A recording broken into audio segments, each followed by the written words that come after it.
bagaimana politik pengelolaan sumber daya alam di masa khilafah agar tidak dinikmati oleh oknum tertentu saja ya, supaya rakyat bisa menikmati BBM atau listrik dan lain-lain secara murah. Ini mungkin berkaitan dengan fenomena akhir-akhir ini ya, Pertamax naik ya. Dan katanya ada rencana juga BBM yang lain juga akan naik ya, seperti Pertalite atau mungkin gas LPG atau mungkin tarif dasar listrik ya. Mungkin berkaca terhadap itu, Ustaz. Jadi ada pertanyaan yang selaras ya dengan tadi yang disampaikan oleh Ustaz Ahmad Dariman terkait dengan pengelolaan sumber daya alam ya. Yang tadi Ustaz Ahmad Dariman mencontohkan tambang garam gitu ya. Direfleksikan kayak kondisi saat ini Ustaz, terkait dengan BBM murah supaya rakyat bisa menikmati ya. Silakan Ustaz Ahmad Dariman.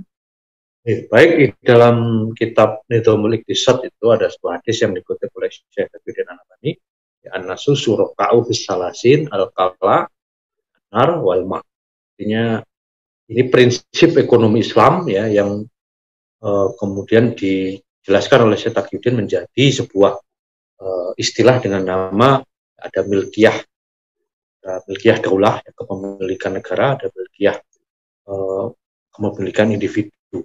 Artinya hutan padang gembalaan, ya, nar itu artinya tambang, mak itu artinya air, air sebagai kebutuhan minuman di dalamnya itu adalah yang nanti dikiaskan ya ke sumber daya alam lain yang memang menyangkut kebutuhan hidup orang banyak itu dikuasai oleh negara. Artinya negara yang mengelolanya dengan prinsip sepenuhnya untuk kepentingan masyarakat. Jadi jangan malu kesalah negara kok mensubsidi rakyat itu seolah-olah beban. Nah, itu cara berpikir salah. Kalau cara berpikir ekonomi politik Islam, mensubsidi rakyat supaya harganya hemat, supaya harganya murah, apalagi bisa gratis, itu membanggakan, ya kan? Itu adalah kewajiban negara. Ini konsep kapitalisme yang memang ingin semuanya diserahkan mekanisme pasar, yang jelas tidak benar. Ya di Barat sendiri sebelum maju ya mereka merampok dulu kan. Eropa, Amerika merampok dulu, seperti kenapa sekarang Inggris kaya, Belanda kaya, bisa membangun bendungan di laut. Kan merampok kita dulu, uang emasnya dari Jogja, dari berbagai daerah diambil. Mereka itu punya modal dari merampok. Dari merampok itu kemudian memodali pengusahanya, memodali rakyatnya. Ya mereka jadi negara industri maju. Baru mereka ngomong ke negara lain diserahkan ke mekanisme pasar. Padahal mereka sudah membantu pasarnya sedemikian rupa dengan cara yang tidak halal. Itu prinsip yang salah. Jadi prinsip yang benar dari konsep ekonomi Islam tadi, bahwasanya kepemilikan umum itu dikelola oleh negara, dan itu kalau saya dulu belajar ilmu hubungan internasional, ada teori pembangunan, ya kan, negara-negara maju dalam definisi materi ya, selain Eropa yang kita pelajari kan negara Asia Timur dulu, Jepang, Korea, ya Taiwan. Nah, seperti Jepang tuh ya mereka tidak punya tenaga, tidak punya sumber daya alam yang banyak. Ya, dalam rangka saat itu ya untuk membangun rel kereta api, mereka mau ya menyewa tenaga ahli dari Scotland ya, dari Inggris Raya untuk transfer teknologi. Artinya kita tidak usah lah menjual-jual. Sejak dulu kan ketika dikelola oleh para politisi sekuler yang juga kuliahnya di Barat, kebanyakan ya, pula di sini pun adalah yang dipelajari adalah politik ekonomi Barat. Itu yang terjadi kan, ya, dijual semua dengan murah, apalagi dijual bahan mentah. Padahal kalau pakai cara Islam itu ditambah dengan kecerdasan ya, seperti orang Jepang juga Bukan. Itu kita tidak perlu mengobrol sumber daya alam. Ya kita sudah tahu ada sumber daya alam, diamkan dulu. Ya. Mau tidak kita cari teknologi untuk mengelolanya? Kalau tidak, jangan kan kalau sekarang kan dipaksa untuk dijual, ya kan? Dengan bagi hasil yang sangat merugikan. Ya. Hasil dengan perusahaan-perusahaan barat itu. Ya, Freeport itu untung apa? Masyarakat Papua itu dapat apa sampai hari ini? Emasnya, tambangnya digeruk sampai jadi jurang. Padahal kalau dengan pakai cara Islam, prinsip itu ya kita nyewa aja ahli. Kita sewa dengan biaya.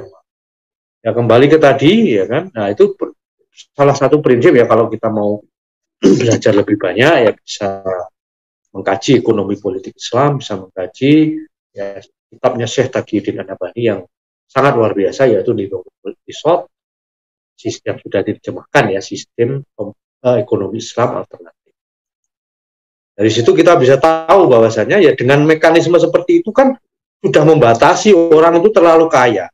Di samping tentu ada ajaran Islam ya terkait dengan sedekah. Ada kontrol negara, tidak boleh uang itu diputar di kalangan tertentu, disimpan dengan tertentu, tidak boleh. Itu ada kontrol negara. Artinya dan itu sudah dicontohkan juga oleh para sahabat sebagai tadi kita sebagai cermin kita, generasi yang cara berislamnya wajib kita tiru. Salah satunya berekonomi kan. Bagaimana Utsman bin Affan yang kaya ya memutar hartanya itu bisa kita tiru. Yang bagaimana Abdurrahman bin Auf, bagaimana kebijakan ya, Umar tadi yang ya intinya Abu Bakar Umar ketika menjabat itu kan sudah transparan, ini pun nul, ya kan, tidak ada harta. Itu kan yang ditiru oleh Umar bin Abdul Aziz. Ya kan? Ditiru dengan menyumbangkan dan membagikan hartanya kepada ahli warisnya. Dia menjabat nol kan gitu. Itu salah satu contoh bagaimana kepala negara itu akan menjadi role model, ya kan?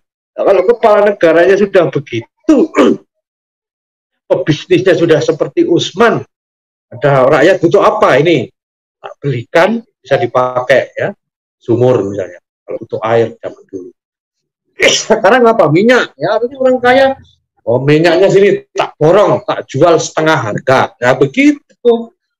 Nah itu contoh-contoh real bagaimana kita meniru kebijakan negara, orang pengusaha kaya yang menggunakan Islam sebagai, nah itu akan tuntas masalah. Tapi kalau kemudian pemimpinnya malah anaknya yang kemudian dicarikan posisi, dicarikan proyek, orang-orang kaya di sekitarnya ya lebih rakus lagi. Ya terbukti kan, mafia minyak gorengnya kan Ding Ciwe, orang Cina yang menjadi penasehat di berbagai kementerian. Bayangkan itu. Maka bisa menyelesaikan masalah kalau masalah itu ada di dalam lingkaran mereka itu sendiri. Tidak akan bisa. Jangan berharap kepada sistem ini, sistem kapitalisme, jangan berharap kepada pemimpin-pemimpin yang ya tidak menggunakan Islam sebagai syariat, sebagai jalan untuk menyelesaikan persoalan, sebagai sistem hidup, tidak akan mungkin. Allah. Ya. رب قربنا وباركنا لنعمل صالحا في يدي رسالة التغيير